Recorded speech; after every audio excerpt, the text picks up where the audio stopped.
Bonjour à toutes et à tous, on se retrouve aujourd'hui pour parler de la série Marianne qui est la première série originale Netflix française d'horreur. J'étais donc forcée de vous en parler sur la chaîne, j'ai dévoré les épisodes en quelques jours.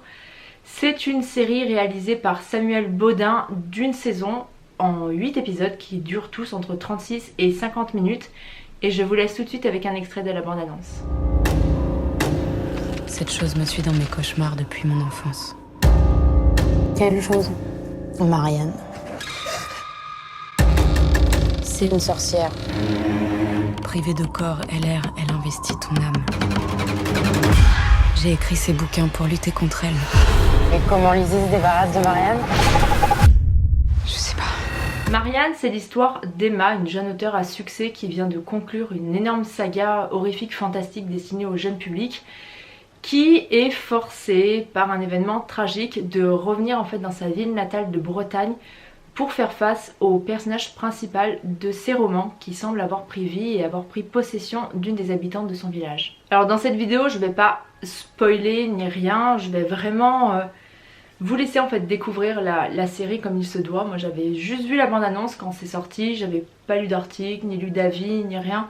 Je suis vraiment partie d'un œil neuf pour regarder cette série, surtout que j'étais pas hyper convaincue en fait par la bande-annonce et de toute façon j'étais pas hyper convaincue par voilà, le concept de série d'horreur française, ça m'emballait pas plus que ça, mais voilà, la curiosité l'emporte toujours et franchement j'ai été agréablement surprise de cette série parce que même s'il y a quand même pas mal de défauts, franchement on peut pas dire le contraire, il y a des défauts parce qu'il y a certains clichés, il y a certaines fois où les acteurs sont pas hyper convaincants, le jeu d'acteur il y a des fois où il est un petit peu inégal, mais dans l'ensemble je trouve que c'est quand même une réussite parce que ça voulait faire peur, et ça fait peur, ça fait peur.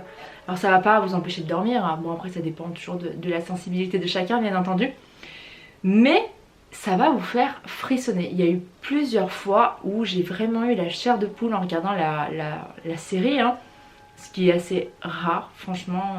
Je pense que j'ai tellement vu de films, de séries, de trucs d'horreur que pour me faire frissonner, franchement, il en faut quand même pas mal. Mais là, il y a eu des fois où j'avais vraiment la chair de poule. Et j'avais pas peur, mais j'avais la chair de poule. Et pour moi, c'est que le pari est réussi. Ils utilisent quand même pas mal voilà, de jumpscares, mais ils sont quand même bien amenés, je trouve. C'est pas trop artificiel. On sait qu'ils vont arriver. Il y a des scènes voilà, qu'on a l'habitude de voir 1000 fois dans les films. On sait qu'il y a un jumpscare qui va arriver, mais on se laisse quand même surprendre, on se laisse quand même prendre au jeu.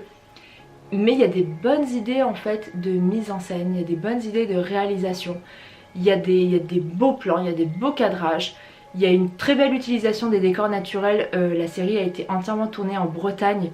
Et franchement c'est magnifique, moi ça m'a donné qu'une envie, c'était de visiter un petit village breton comme ça, je connais absolument pas et ça m'a trop donné envie d'y aller, si possible sans esprit démoniaque parmi les habitants. Et je trouve que Samuel Baudin, il a bien utilisé en fait tous les éléments qu'il avait en sa possession. Pour les inspirations, il parle de l'Exorciste, de Shining, qui sont de toute façon deux références en matière de films d'horreur et je pense que tous les réalisateurs moderne, actuel, il s'inspire toujours un petit peu de ces films-là. Il cite également Misery pour le côté voilà, auteur à succès qui est forcé de continuer ses romans. Et il cite également Insidious de James Wan et ça se ressent un petit peu dans les effets de peur, dans la façon de gérer la caméra pour éveiller la curiosité du spectateur pour se dire ah là il va peut-être se passer quelque chose. Il y a de très très bonnes idées dans Marianne, franchement ça on peut pas dire le contraire. Après l'histoire elle est peut-être un petit peu facile, un petit peu légère. On comprend facilement quand même où ils veulent en venir.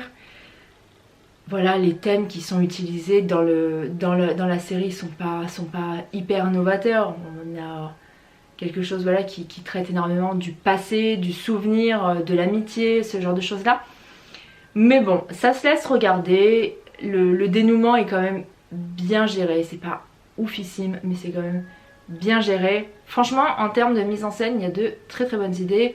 Au niveau de l'écriture du scénario ça passe mais c'est pas fou. Au niveau de l'écriture des personnages c'est peut-être là où ça coince un petit peu en fait. Notamment pour le personnage principal, c'est ce qui est plutôt dommage. C'est que le personnage d'Emma il est antipathique à mort. Alors c'est censé être fait exprès. on a compris. Mais, alors je sais pas si c'est l'écriture du personnage plus le jeu de l'actrice Victor Dubois qui fait que combiner le personnage, il est lourd, il est hyper lourd. Moi dans l'ensemble, le personnage m'a fait penser à Lisbeth Salander de la saga Millennium, qui est un personnage que j'adore, qui est une saga que j'adore. Mais voilà, ce côté rebelle, là, rebelle de 30 ans, qui a pas grandi, qui reste une ado dans sa tête, qui est en colère contre tout le monde, tout le temps. J'ai pas adhéré à ce personnage là et du coup ça fait que je me suis pas sentie hyper impliquée en fait dans ce qui lui arrivait. Je trouvais qu'elle était quand même assez chiante, disons-le clairement. Je me demande comment ses amis sont ses amis parce qu'elle est insupportable. Elle est insupportable, elle est pas sympa, voilà, franchement elle est vraiment antipathique.